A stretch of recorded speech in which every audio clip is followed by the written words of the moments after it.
Eu vou ler o versículo, mas antes de fazer o versículo, eu preciso fazer uma introdução bíblica, para nós chegarmos aqui e entender por que Paulo está falando. Todo o tempo, durante o Velho Testamento, o povo hebreu, o povo escolhido, os judeus propriamente dito, o povo de Israel, eles tinham a lei dada a Moisés para ter o andamento de como funcionaria a sociedade deles. O que fazer, resumindo, o que fazer e o que não fazer. Isso já é do conhecimento de muitos, que é um livro até hoje usado, que são as leis do povo de Israel, que é a Torá. São 614 livros e artigos que compõem todo esse resumo, esse grande mandamento que está ali em Levítico e Deuteronômio, na nossa Bíblia Sagrada. Tá? E Jesus, quando ele veio, ele gerou uma dúvida muito grande, principalmente no povo de Roma, porque eles perguntaram: pô, mas você está falando que você veio da parte de Deus, e a lei, como fica? Aonde fica? Porque ele falava: vocês vão fazer o que eu vos digo, aquele que me segue é aquele que é o meu discípulo, guarda os meus mandamentos. Ele falava sempre desta forma. Aí até em uma oportunidade, no capítulo 14 de João, vão falar assim: mas como que eu chego ao Pai? Através de mim. Então Jesus, ele sempre centralizou nele o acesso a Deus. Então o pessoal ficou em dúvida: então como eu faço? O que eu faço com a lei, com a doutrina? O que eu faço com a parte do que eu posso e que eu não posso fazer no meu dia a dia, como quem sou filho de Deus? E essa dúvida, por incrível que pareça, não é uma dúvida dos romanos, nem do povo daquela época de 2000 e poucos anos atrás. É uma dúvida que permaneceu mesmo após Jesus ter sido assunto aos céus. Paulo vai dar essa sugestão, vai falar sobre esse assunto para ali o livro de 1 Coríntios, a igreja de Corinto. E isso acontece muito com a gente. Tem coisas que nós passamos na nossa vida, situações, momentos que a gente passa, que a Bíblia ela não tem uma exatidão de saber descrever 100% o que você está passando. Você fala assim: pô, parece que existe mais de uma interpretação para essa minha pergunta, para isso que eu devo fazer. Parece que não está tão claro para mim ainda o que eu preciso fazer com a leitura daquilo que a Bíblia me fala a respeito. A Bíblia ela tem verdades absolutas. A Bíblia não tem relativismo em nenhum lugar dela. Só que tem assuntos que Paulo ele vai tratar aqui em 1 Coríntios 6, do 12, que nós vamos ler, e que ele vai tratar em Romanos 14, que é com base naquilo se você está se condenando ao fazer ou deixar de fazer aquilo. Então Paulo ele vai dar estratégias. E eu queria falar sobre uma dessas estratégias, uma dessas orientações que Paulo dá, para você saber enxergar como você está vivendo naquela situação, mesmo que a Bíblia não tenha aquela orientação específica e clara. Isso é poucas vezes falado, quem sabe nós nunca escutamos isso em lugar algum. Então, resumindo, ao eu viver uma situação peculiar, específica na minha vida, e não encontrei a resposta de forma objetiva e clara, qual é a orientação que Paulo dá à igreja de Coríntios, depois a de Roma, a gente em outra oportunidade fala. Eu vou explicar o contexto que ele fala também, mas é essa abordagem que nós vamos ter hoje. No 1 Coríntios capítulo 6, versículo 12, ele vai falar: todas as coisas me são lícitas, mas nem todas convêm. Todas as coisas me são lícitas, mas eu não me deixarei dominar por nenhuma delas. Ele repete, ele faz duas afirmações e coloca duas condicionais nela. As afirmações são iguais. Ele fala: todas as coisas me são lícitas. O que Paulo está querendo falar, e para aquele povo, para aquela igreja, mas para nós, é que não existe não para você, Gomes. Não, Kleber, não tem um não. Você não nasce tomando não.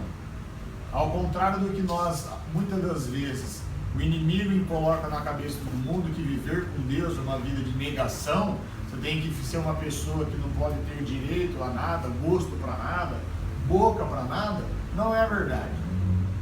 Nós podemos fazer tudo. A diferença é que do tudo tem coisas que não me convém fazer.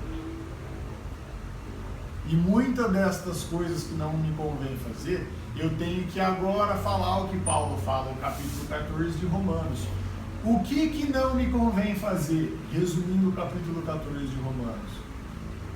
Porque quando ele fala, mas tem coisa que não me convém, eu preciso saber o que ele está pensando. Paulo está pensando que você não pode fazer algo que leve teu irmão a pecar por conta sua. Vou repetir. Todas as vezes que você estiver fazendo algo, ou deixar de fazer algo, e levar alguém a pecar por conta daquilo, não convém que você faça. Isso está quebrando a base fundamental da igreja chamada unidade. Não é simples como parece ser esse versículo.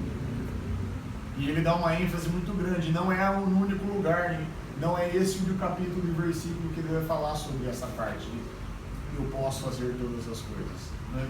Salvo engano, na linguagem de hoje vai falar assim: eu posso fazer todas as coisas, mas não por isso vou fazer todas elas.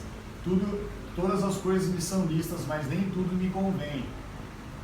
Eu tenho que, com maturidade, saber se aquilo que eu estou fazendo ou deixando de fazer, eu estou fazendo as pessoas pecarem por conta daquilo.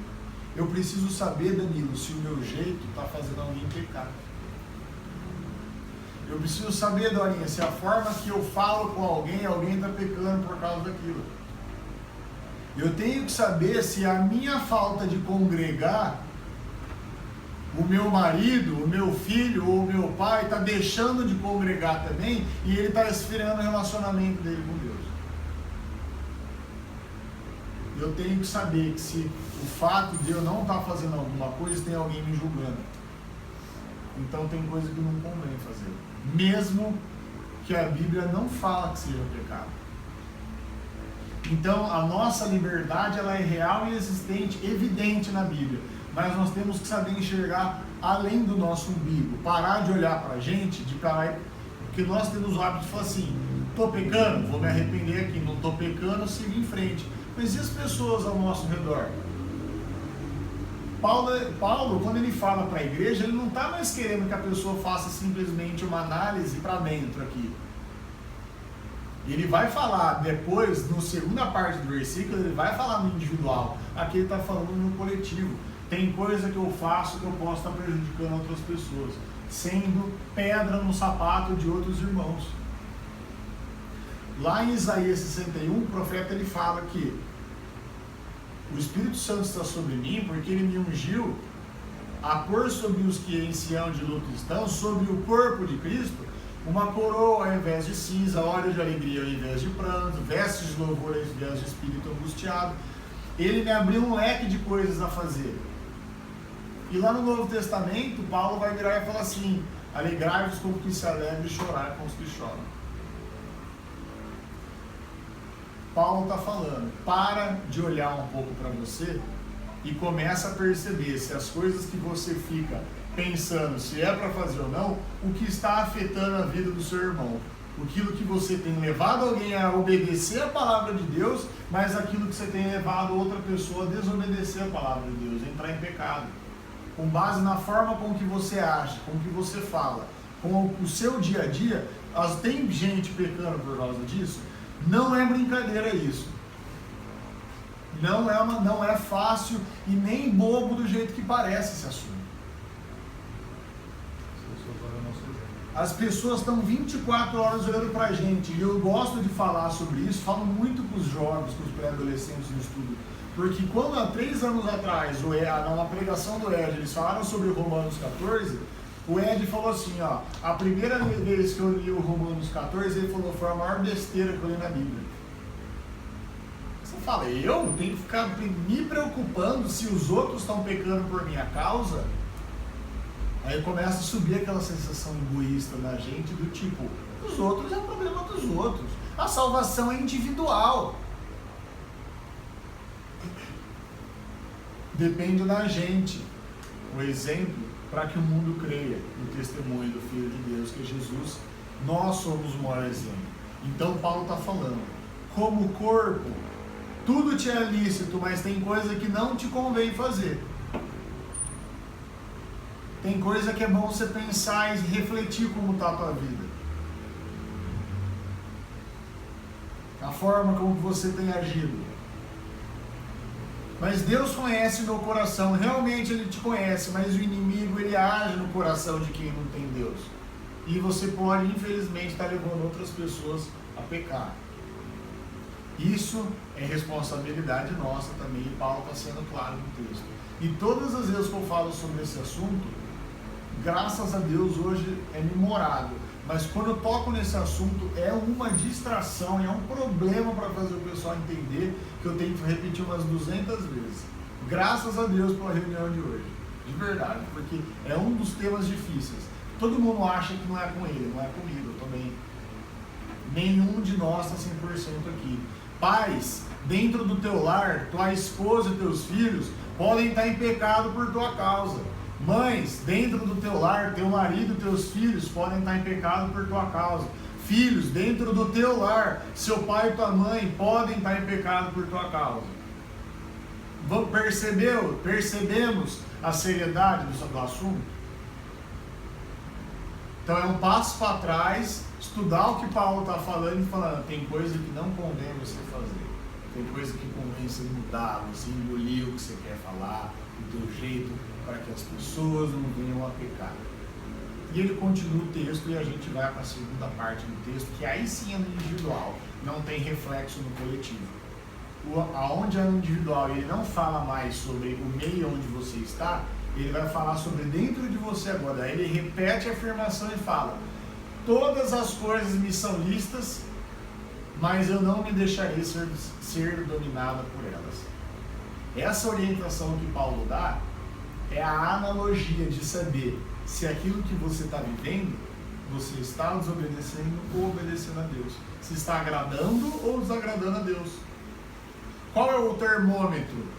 Se você é dominado por aquilo. Fique sem. Minha mãe esses dias brincou comigo. E é tão fácil falar, fazer a brincadeira, mas tão difícil encarar e de fato assumir esse compromisso de vou ficar sem tal hábito meu uma semana. Eu consigo? Se eu não consigo, isso me domina. Se isso me domina, aí entra onde Paulo está chegando. Você está em pecado.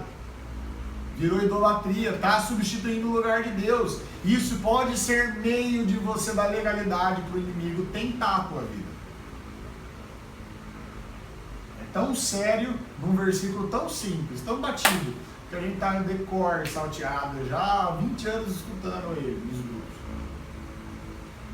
Você ser dominado por algo é idolatria. Tem algo te dominando, sendo centro na tua vida. Você não consegue se desvencilhar daquilo, seja o que for, tá? Não estou aqui para falar de algo específico, cada um sabe o ponto onde dói. Inclusive eu sou um deles, e já me vem à memória algumas coisas.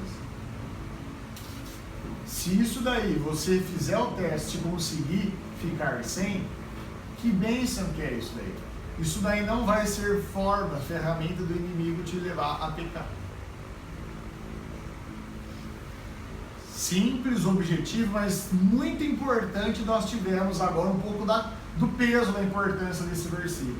E aí logo em seguida ele faz esse versículo, ele serve de introdução para Paulo falar sobre pecados no corpo. Só que esse estudo nada contra, mas não é para um momento apropriado. Isso daí é para um discipulado. Sugiro que você procure sua liderança, seu discipulador ou discipuladora, para ler o restante, o segmento a partir do versículo 12 do capítulo 6 de 1 Coríntios. E daí vai entrar, e aí termina de puxar o tapete. A gente fica numa rampa escorregadia sem corrimão na hora que você começa a estudar esse capítulo. Enfim, nunca deixe alguém ao teu redor por tua causa ir a pecado. Em outro lugar, em segundo lugar, nunca deixe nada te dominar. Coisas do dia a dia, mas coisas dadas sua devida importância a ponto de ser sugestão para uma igreja que Paulo dá a maior atenção no quesito de riqueza de detalhes que tem na carta de Coríntios. Você pode ler o primeiro livro e o segundo livro de Coríntios. vocês vão ver que no mesmo versículo tem mais do que uma instrução em vários dos capítulos. Por exemplo, a hora que for falar de dons, nossa, em coisa de 6, 7 versículos, você faz um estudo de 3 meses lá, pela riqueza de conteúdo que tem. Tá certo? Graças a Deus por essa palavra. Façam reflexão, esse texto não é para até às 18 horas, ele é para como você faça o teste até às 17 horas da sexta que vem, que é quando a gente se reúne de novo. Vamos fazer esse teste? Conseguimos analisar um pouco mais de fora e parar de olhar um pouco para o nosso umbigo? E ver se tem coisas dominando a gente? E se tiver, põe à prova aquilo. Vou ficar sem. Eu vou fazer uma confissão.